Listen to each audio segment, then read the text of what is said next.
ఆ మధ్య మన మందిరానికి వచ్చే ఒక కంసలు ఆయన పెద్ద ఆయన, నేను అడిగాను, అయ్యా బంగారాన్ని కొలిమిలో వేస్తారు కదా, ఎంతవరకు కాలుస్తారు?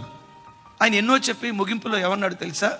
కొండ గుర్తు ఒకటేనండి, బంగారాన్ని కొలిమిలో వేసిన తర్వాత కంసలాయన ప్రతిరూపం బంగారంలో కనపడే వరకే కాలుస్తాడు.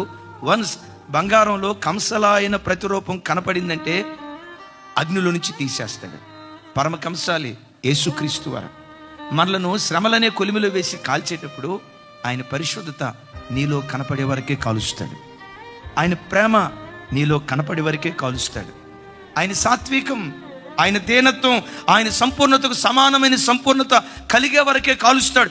వన్స్ ఆయన సంపూర్ణత నీలో వచ్చిందా, నిన్ను ఆభరణంగా తర్వాత మార్చడం ప్రారంభిస్తాడు. అయితే ఒకటి, కాల్చబడేటప్పుడు నీ పెదవుల్లో నుండి బయలుదేరే మాటలు చాలా విలువైనవి. యోబు ఎక్కడ నా భక్తి మర్చిపోయి దేవుడు నాకు అన్యాయం చేశాడు అని అన్నాడా? ఏం దేవుడు, ఈ మాయిదారి దేవుడు అని అన్నాడా? ఉపవాసం లేదు, ఉపవాసం లేదు, ఇక సచ్చిన ఆదివారం చర్చికి నేను రానే అని అన్నాడా? ఒకటే మాట అంటాడు, అయితే ఇవన్నీ జరుగుతున్నాయి నిజమే, అయితే నా విమోచకుడు సజీవుడు, బలహీనపడి రోగగ్రస్తమైన ఈ దేహాన్ని నా దేవుడు బాగు చేస్తాడు. ఆరోగ్యవంతమైన దేహంతో ఆయన ముఖాన్ని చూస్తాను, మహిమా దేహంతో మరి విశేషంగా దేవుని ముఖాన్ని ముఖాముఖిగా చూస్తాను. శోధించబడిన తర్వాత శుద్ధ సువర్ణంగా మార్చబడతాను.